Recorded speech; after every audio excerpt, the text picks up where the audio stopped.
We were together for 4 years. I met Ellie at a friend's barbecue, and things moved fast. Within a few months, she was basically living at my place. I worked construction, long hours, early mornings, so I liked coming home to someone who made life feel calm. Ellie worked part-time at a yoga studio and posted lifestyle content on Instagram. She always looked put together, always on her phone too, but I didn't think anything of it back then. About 3 years into the relationship, I started saving for a ring. Quietly, piece by piece. I had it in my head I'd propose to her on our trip to Colorado that spring. I'd scoped out this cliffside spot overlooking the mountains. Nothing cheesy, just us and the view. I was going to do it on the third day, after a hike. I even talked to her sister about it to help me pick a ring style Ellie would like. Anyway, let me back up a few months. There were little signs. Texts she'd angle her phone away for. Late night, I'm just going to scroll for a bit moments. A couple times, she'd go out to meet the girls and come home 3 hours later than she said. One night, I casually said, "Tell Alyssa I said hi," and she froze for a split second like she had to remember who Alyssa was. But I brushed it off. I told myself I was overthinking. That I'd propose and all this noise in my head would settle down. So I kept planning. I even booked a photographer to secretly take a few photos from a distance during the proposal. I was going all out. 2 weeks before the trip, I noticed something weird with her phone. She left it on the kitchen counter and went to shower. It buzzed, screen lit up, and it wasn't a name. It was a heart emoji and the letter D, just that. I don't make a habit of checking her phone, but that message felt like a punch in the face. I opened her text. There was a whole thread with "da," stuff like, "Last night was amazing. I hate sneaking around, but I can't stop thinking about you. He doesn't even notice anything." I sat down at the counter and kept scrolling. The messages went back at least 2 months. Pics too. Nothing straight up X-rated, but enough. Her in a towel, him shirtless in a mirror selfie.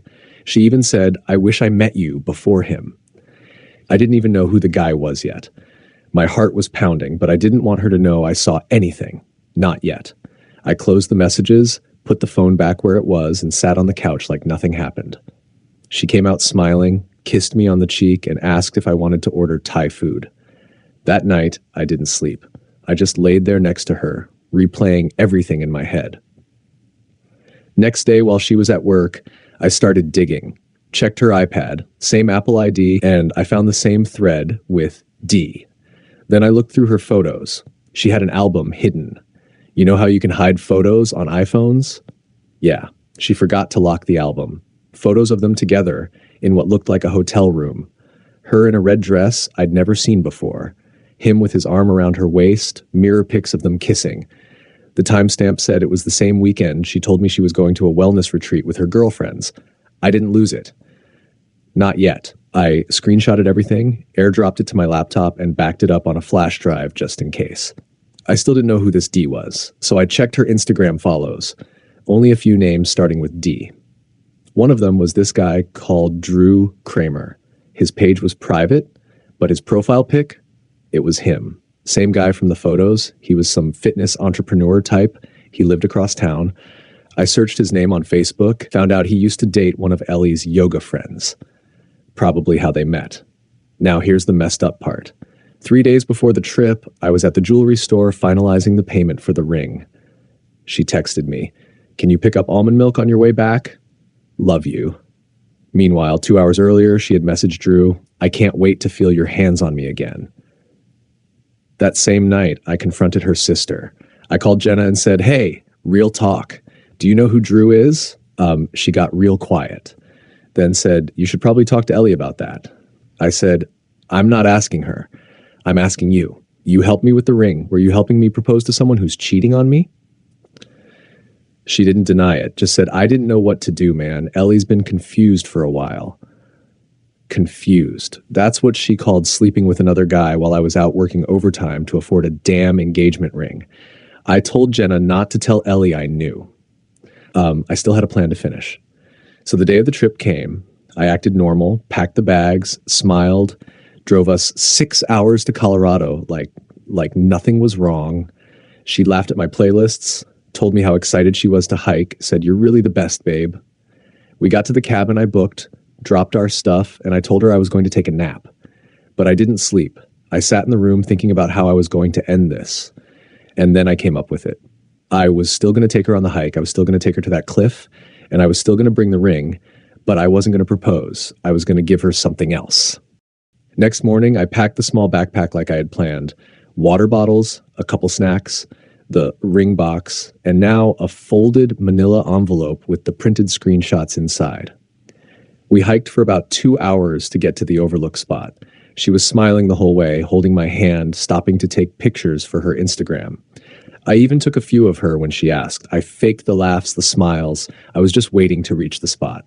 We got to the edge of the cliff, overlooking the valley, trees stretching for miles, sky wide open. The same place I had scouted months earlier. She stood there with her hands on her hips, taking it in. "Wow, this is amazing," I said. "Yeah, it's perfect." Then I reached into the backpack and pulled out the little black ring box. Her whole body froze. She turned around, mouth slightly open like she was about to cry, but I didn't get down on one knee. I just opened the box and held it up, standing. She put her hand over her mouth. "Oh my God." "Are you serious?" I said. "You tell me." Then I pulled out the envelope and handed it to her. She blinked, confused. "What's this?" "Read it." She opened it, pulled out the screenshots. At first, she didn't even understand what she was looking at. Then her face changed. Her hand dropped from her mouth and she started flipping through the pages like she was looking for a way out. Photos, texts, her telling him she missed him calling her baby, her calling me clueless. I stood there watching her read every word while holding the open ring box in my other hand. After a few seconds of silence, she said, "You went through my phone?" I said, "That's what you got out of this?" She didn't answer. She just stared at the papers. Then she started crying. Real tears. I'd seen her cry before, during movies, when her dog died, once when we fought about bills. But this time it felt fake.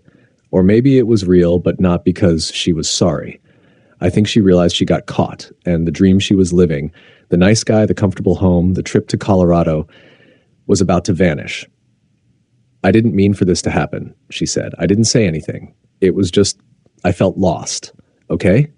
You've been so busy, working all the time. I didn't know where we were headed." I laughed, actually laughed. "You didn't know where we were headed? I'm literally standing here with a ring in my hand, Ellie." She stepped toward me like she was going to grab my arm. I stepped back. "I messed up," she said. "But I love you. I swear I love you. Did you love me when you were in that hotel with him?" I asked. She went quiet. I closed the ring box and shoved it in the side pocket of the bag. "Here's what's going to happen. We're finishing this hike. We're going back to the cabin. Tomorrow morning, we're driving home. When we get there, I want you out of my apartment by the end of the week." She shook her head. "Please, just let me explain." "You already did, in those texts. That was the real you. I didn't mean to fall for him." I cut her off. Don't. Don't stand here and try to make it romantic. You lied. For months. You used me." She kept crying. I turned and started walking. She followed me down the trail in silence. That night in the cabin was quiet. She barely spoke. I didn't either. She slept on the couch. I locked the bedroom door. Next morning, we packed up and left. The drive back felt like a funeral. She tried one more time to talk while we stopped for gas. She followed me around the car and said, "You were going to marry me."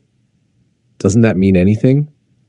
I looked her right in the eyes and said, "Yeah, it meant everything. That's why this hurts so bad." She didn't say anything after that. When we got back home, she started packing her things right away. I didn't yell. I didn't throw her stuff out. I didn't need to. She knew it was done. She kept trying to text me that week. I didn't respond, not once. Then, about 2 weeks later, I got a DM from a random account, a girl named Haley. Said she was Drew's ex. She wrote, "Hey, I don't know you, but I think your ex Ellie was messing with my ex Drew. I just found out a bunch of stuff, and I thought you should know." I told her I already knew. Then we started talking more. Turns out, Drew was cheating on her with Ellie. Same timelines, same lies. He told Haley he was going to a work retreat when he actually spent the weekend in that hotel with Ellie. We ended up comparing notes. It was like watching two puzzle pieces come together. Everything lined up. But here's the wildest part. A month later, Ellie posted a photo of herself on Instagram. Caption, "Starting fresh, learning to love myself again." 2 weeks after that, she was tagged in a story at a party with Drew. Yeah, after all of it, after all the crying and I love you and I didn't mean to, she went right back to him. I just laughed when I saw it. I didn't say a word. No reaction, no message, no told you so. She could post all the fake healing quotes she wanted. It didn't change anything. She had burned the bridge. I wasn't going back to rebuild it. A few weeks after that, I went out with some coworkers for drinks. One of the guys brought his cousin along. Her name was Brooke. We talked a bit, she laughed at my dry humor, and by the end of the night, she asked if I had Instagram. I told her I did, but I didn't really use it much. She still followed me. I followed her back. I didn't think much of it. But a couple days later, she replied to a story I posted about a concert I was going to. We started talking, not flirting, just chill stuff, music, movies, weird dating stories. She told me she'd just gotten out of something too, and she wasn't in a rush for anything serious. I said, same. One day I mentioned the Colorado trip. I didn't go into details, just said it was supposed to be something else entirely, but things didn't work out. She asked, want to tell me about it? And I paused for a second. Then I told her the whole thing. No fluff, just facts. I laid it all out. When I was done, she typed, wow, that's heavy, but honestly, good for you for walking away. That was it. No fake sympathy, no dramatic response, just simple honesty. And that's what I needed. We hung out a few times after that, grabbed burgers. Went on a hike. Different place, obviously. No ring in the bag this time, just snacks and some sarcasm. It felt light, easy. No pressure. Then one night we were sitting in her apartment, watching a bad horror movie, and she asked, do you ever think about reaching out to your ex? Like just to get closure or something? I said, I got all the closure I needed when she lied straight to my face. She nodded and didn't ask again. But here's the funny part. Ellie did reach out. Of course she did. 3 months after she moved out, she sent me a message, just said, hey, I know I'm probably the last person you want to hear from, but I just wanted to say I'm sorry for everything. I left it on read. Then she followed up the next day. I was stupid. I ruined something real. I've been thinking about you a lot. I still didn't respond. Then she sent one more. I'm not expecting anything. I just needed you to know that I miss you. I blocked her. I'm not going to lie and say I didn't think about it. Not in a maybe we could fix this way, but in that petty, dark part of your brain that wants the other person to really feel it, to know what they lost. But I didn't need to say anything. Her own choices already said it all. Months passed. I got a promotion at work. I started going to the gym again. I even fixed up the spare room in my apartment, turned it into a little music setup, something I'd been putting off for years. Ellie always called it a waste of space, said we needed it for storage. I don't even know what she stored in there. Empty promises, maybe. Anyway, Brooke and I kept talking. Still nothing official. We were both cool taking it slow. But I'll be honest, it felt different with her. Like I didn't have to perform, didn't have to pretend. I could just be myself and she didn't try to twist it into something else. One night, I got a text from a mutual friend. Bro, Ellie and Drew broke up. I replied, shocker. Couple days later, Ellie's account went private. A week after that, she deleted it. I guess the fairy tale didn't work out. Or maybe he cheated too. Wouldn't surprise me.